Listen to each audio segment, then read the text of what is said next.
Eugenio Montale was an Italian poet, prose writer, editor and translator, and recipient of the 1975 Nobel Prize in Literature. He is widely considered the greatest Italian lyric poet since Giacomo.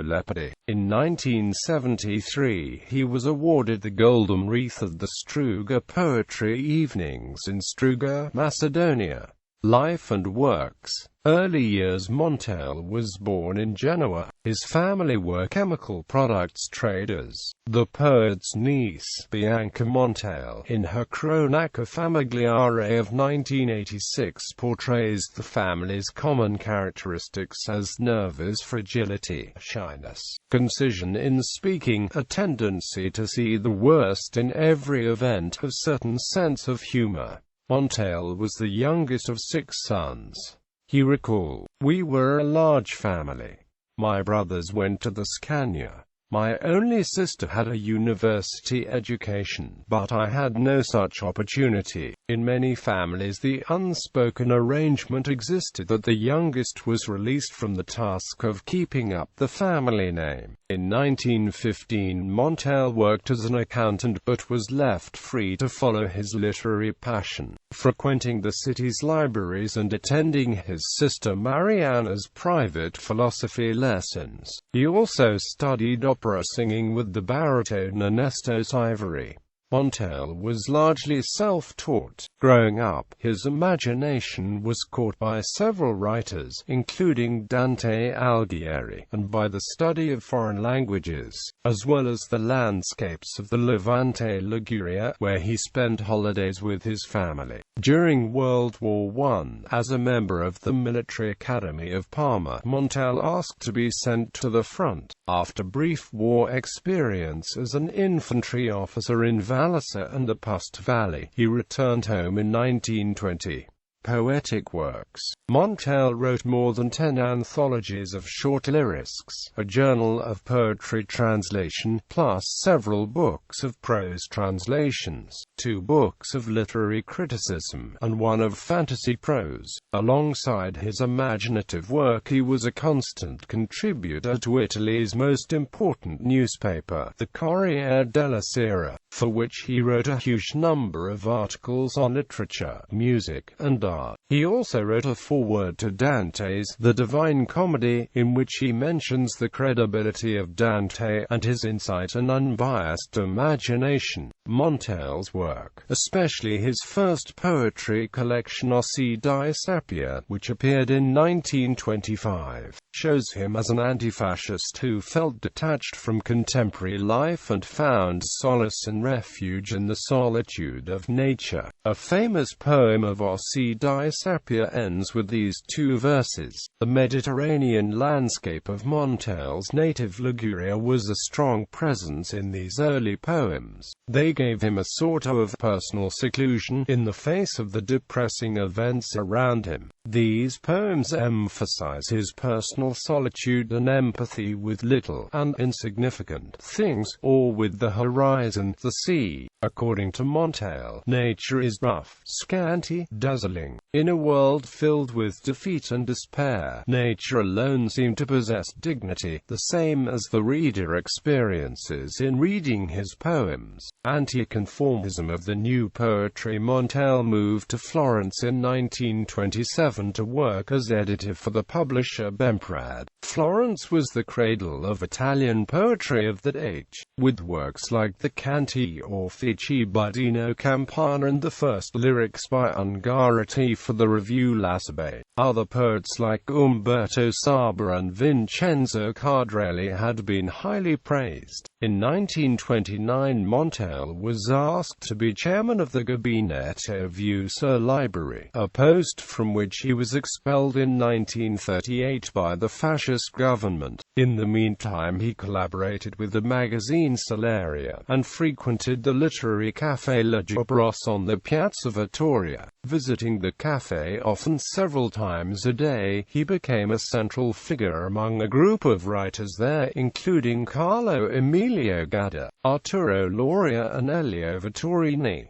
He wrote for almost all the important literary magazines of the time, though hindered by financial problems and the literary and social conformism imposed by the authorities. In Florence, Montale published his finest anthology, Literature.He. From 1933 to 1938 he had a love relationship with Irma Brandeis, a Jewish-American scholar of Dante who occasionally visited Italy for short periods. After falling in love with Brandeis, Montale represented her as a mediatrix figure like Dante's Beatrice. Literature.He contains numerous allusions to Brandeis, here called Clizia. Franco Fortini judged Montale's Ossi di Sapienza and Literature.He the high watermark of 20th-century Italian poetry. T.S. Eliot, who shared Montale's admiration for Dante, was an important influence on his poetry at this time. In fact, the new poems of Eliot were shown to Montale by Mario Praz, then teaching in Liverpool. The concept of the objective correlative used by Montale in his poetry was probably influenced by T.S. Eliot. In 1948, for Eliot's 60th birthday, Montale contributed a celebratory essay entitled Eliot and Ourselves to a collection published to mark the occasion.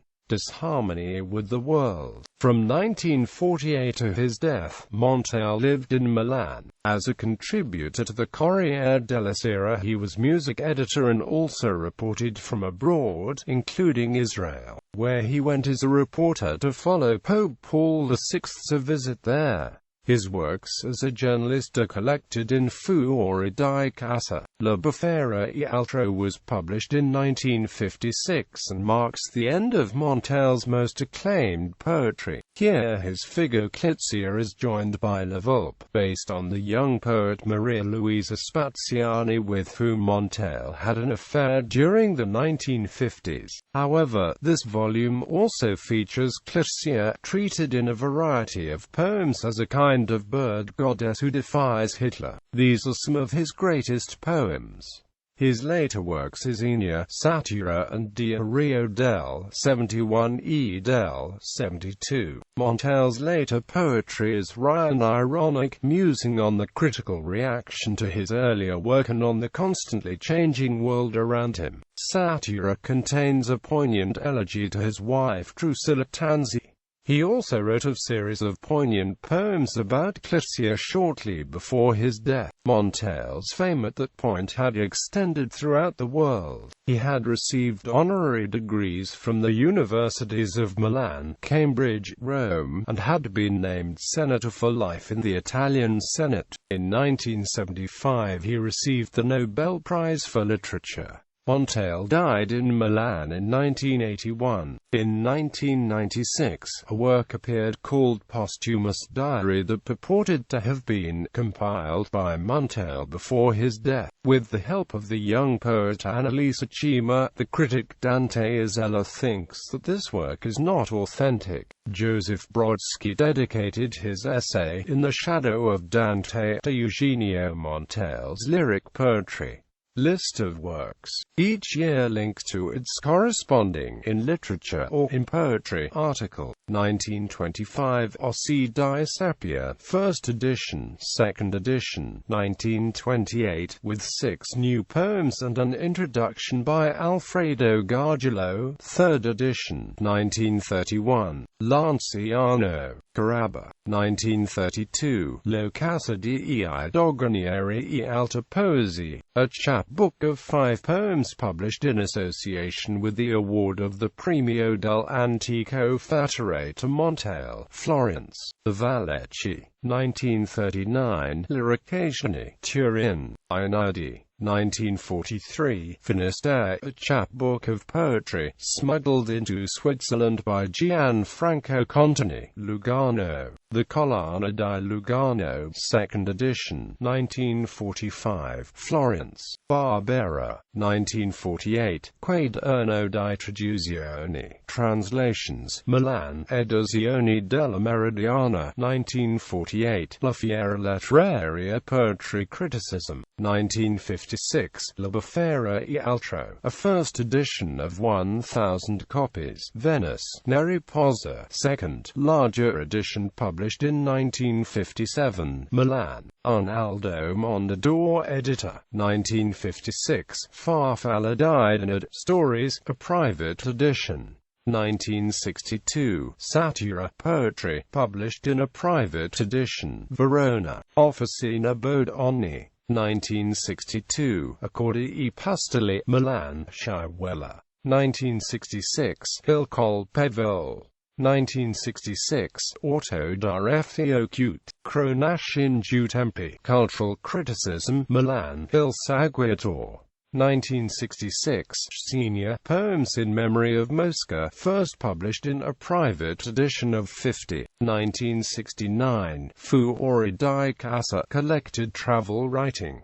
1971, Satira. 1971, La Poesia non esiste, Prose, Milan, Sciaguella. 1973, Diario del 71 e del 72, Milan, Arnaldo Mondadori editor. 1973, Trentadue Variazioni, an edition of 250 copies, Milan, Giorgio Luciani. 1977, Quaderno di Quattro anni, Milan, Mondadori. 1977, Tutta Poesie, Milan, Mondadori. 1980, L'Opera in Versi, the Betterini Contani edition, published in 1981 as Altri Versi Poesie Disperse, publisher, Mondadori, translated in Montale's lifetime 1966, Ossi di Seppia, La Occasione, and La Bufera e Altro, translated by Patrice Angelini into French, Paris, Gallimard. 1978, The Storm and Amp, Other Poems, translated by Charles Wright into English, ISBN 0-932440010. Posthumous 1981, Prime alla Scala, Music Criticism, edited by Gianfranco Lavezzi, Milan, Mondadori. 1981, Letter Quasimodo, edited by Sebastiano Grasso, publisher, Bompiani. 1982, The Second Life of Art, Selected Essays, trans. Jonathan Galassi, ISBN 0-912946-849. 1983, Quaderno Genovese, edited by Laura Barriel, a journal from 1917, first published this year, Milan, Mondadori. 1991, Tutta Poesie, edited by Giorgio Zampa.